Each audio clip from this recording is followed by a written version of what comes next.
Hello, hello. Today I wanted to talk about winning and or losing views of life.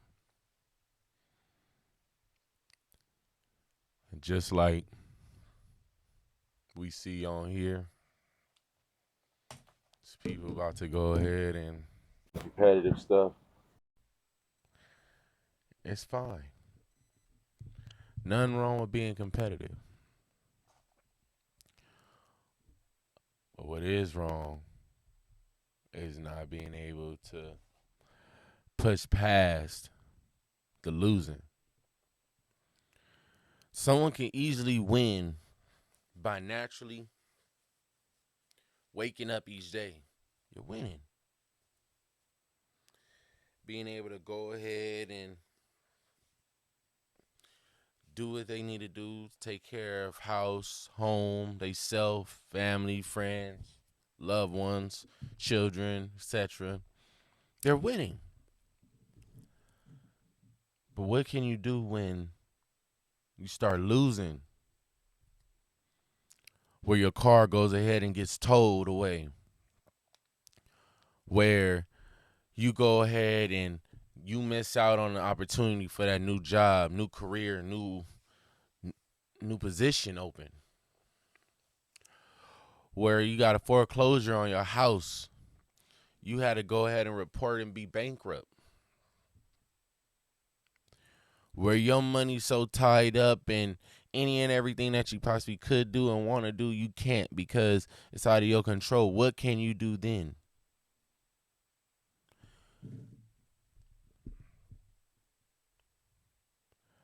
I'm gonna be honest, I don't know if a lot of you are people that listen to Drake, but Drake said it best, no one's praying on you when you're winning.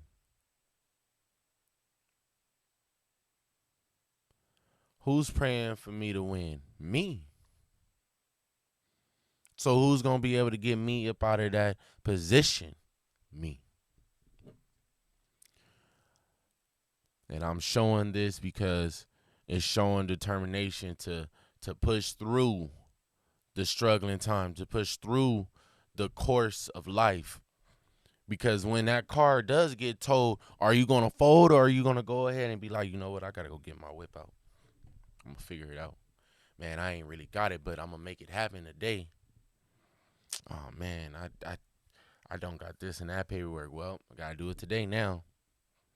Or are you gonna just curl up in a ball and be like, I'm so helpless. Someone help me. Someone please help me. Some of us can cope with the struggling factors of life when life does give you lemons. Some of us know how to make lemonade. Some of us claim it. Claim we know how to do what we need to do. Until push come to shove and then we run around with our looking like a chicken with their head cut off. O Pollo Loco style.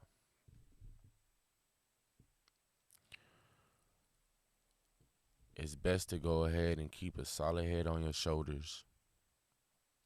Give a good, quick, good, solid prayer to God to help you get through it. And then after you leave it up to God, now you go ahead and muscle through it. You figure out a way to go ahead and find that opening avenue for you to go ahead and to continue forward.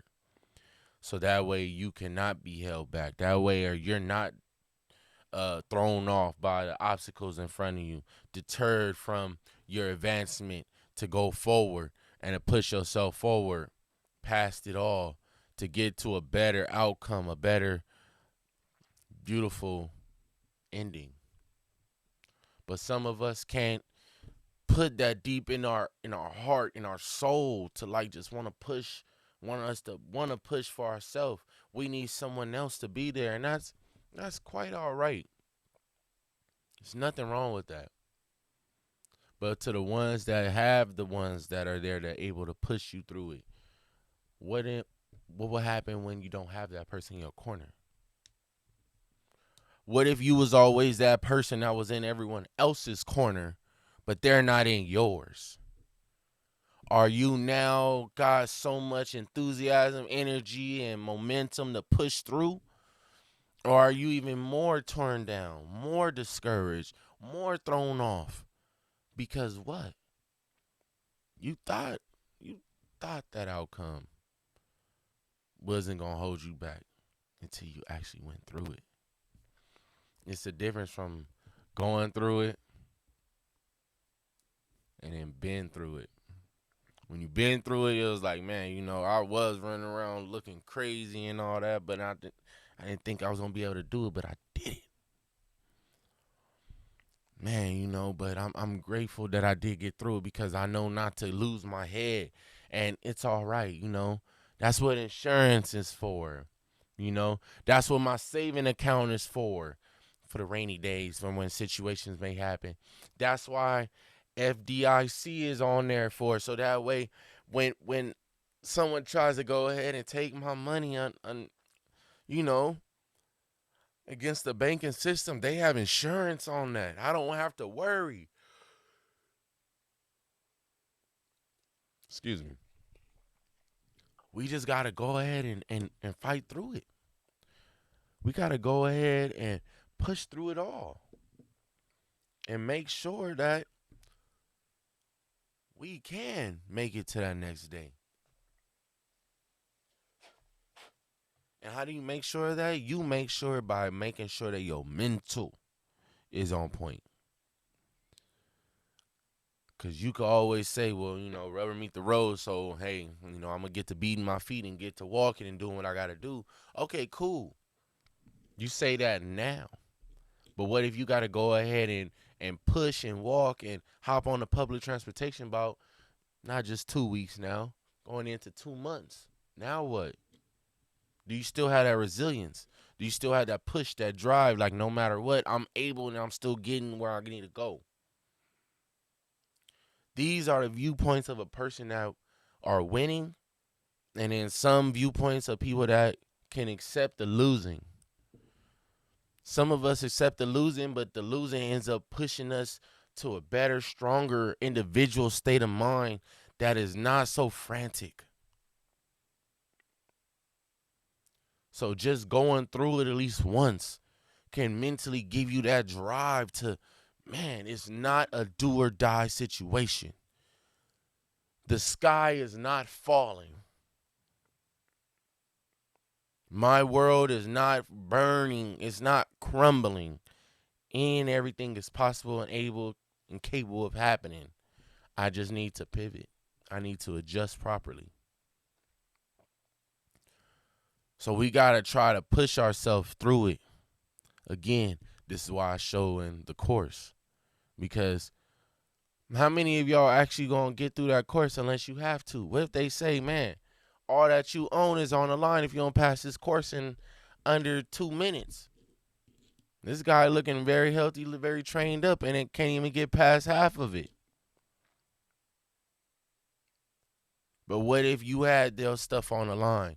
Now you gonna be like, freak that, let's get it. You gotta handle your business. You gotta do what you gotta do. This is what's deep down in all of us. Unfortunately, it's when the times when God does want to test us. And I'm not saying it's unfortunate to be tested, because when it's testing time that God does test you, that's a chance for you to level up and to be able to receive, if not, gain more blessings. If that, not if not. If that, because you could just receive. Or if that, you could gain more blessings as well. But it's for the people that can see through it. And God always tests us right before the next level up, because he needs to make sure we're ready. We're ready for that next level. Some of us act like we ready, but then we really aren't. You could be ready for the physical work, but then when God actually say, I need you to go over this book and study. Everything and anything that you need to accomplish for the next 10 years in your life is in this book. All you need to do is take Cornell notes. I don't know if you guys remember that in school. Take your thorough Cornell notes and have it down packed and study.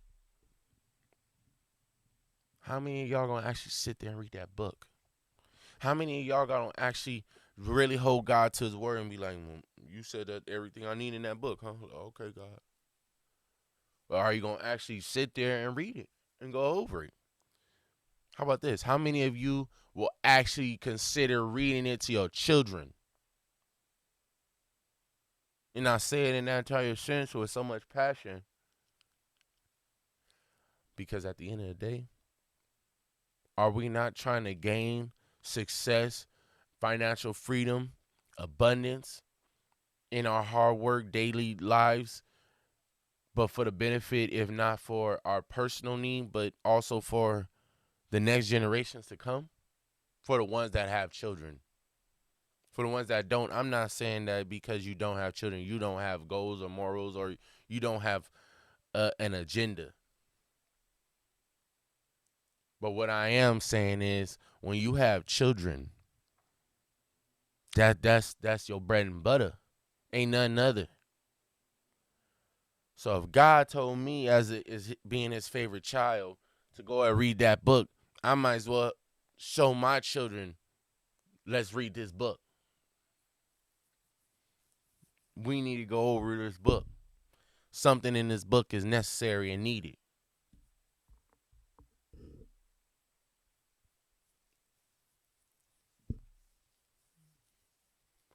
These are the moments in life that God wants to really see our heart. And I'm speaking from experience, not opinion only, but experience. Because if this really is your next step and your next form in life, why wouldn't you want to already help the next generation obtain and accomplish that task and that objective to where when they sense it again later on in life, they'll be like, oh man, that's a piece of cake. It's like handing down a skill. Oh man, you know how to change tires? Yeah, my dad taught me how to do that when I was younger. Oh, you know how to change the oil? Yeah, my dad taught me that when I was younger. Oh man, you know quite a few things, huh? Yeah.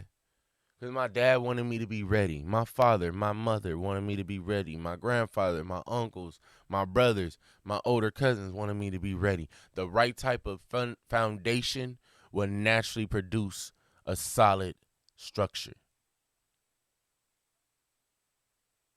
Hold that deep down.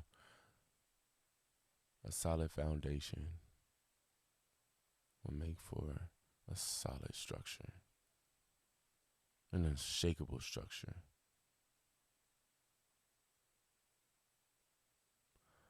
So I want to thank you all for listening and coming in, chiming in with me. Because we all are winning because we're waking up for the next day, into the next beautiful, beautiful day, to be able to still do our part and still be here. But what are your viewpoints of life when you're losing? And are you really losing? But are you just gaining the courage to truly take that jump?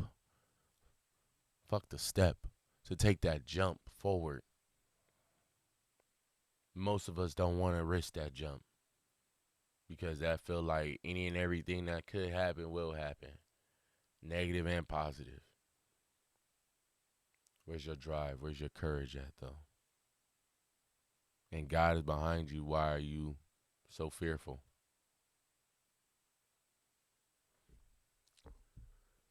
So I want to thank you all for listening.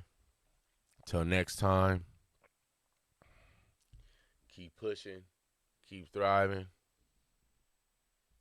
'Cause, man, God gonna make sure you win no matter what. Remember that. Thank you.